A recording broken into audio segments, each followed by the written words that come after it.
I want to roll this video real quick because I was sitting here making another video with Rocco, and all of a sudden he's got real bitey on me. You see this? Dog's taking chomps out of me. So they've got kids at home, okay? So I don't want this, right? This hurts. Doesn't feel good. Guy's got razor teeth. Hey, no. No. No. So I want to get some type of no. Accountability. No. No bite. No. Good. Saw that? So I escalated my correction until it got through to the dog. No. No. No. No. See that? So a lot of people are like, oh, don't correct, don't correct. Well, how am I supposed to stop this? Ignore it, right? What do you have kids? You have a 2-year-old, a 3-year-old. They're going to ignore it too? And the dog's going to jump on top of them and topple them? No. It's ridiculous. So you saw, and I've got a medium-sized prong on, a decent-sized one.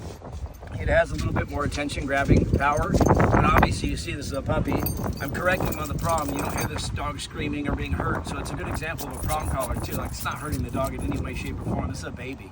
This guy's only like 16 weeks old, 17 weeks old, but it helps me teach leash pressure. I can be very soft and gentle on the dog, and then I can get the dog to move with me. And it also affords me the ability to correct a little bit easier because the dog's going to respond more to this than a flat collar.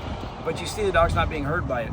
But it comes to biting, what I was talking about is it needs to be addressed head on. And something that works well for this is like a can of compressed air, like a pet corrector.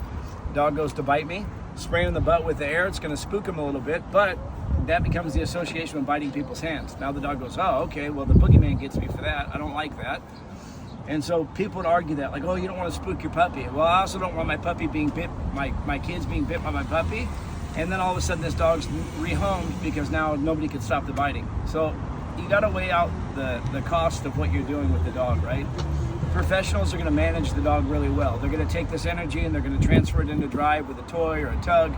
But when you're living with a home and a pet, you're not a professional. You know what you're doing. You just need to stop the behavior, right? You don't always have the time to redirect the dog into a toy. And redirecting doesn't stop the issue of biting my hands anyway.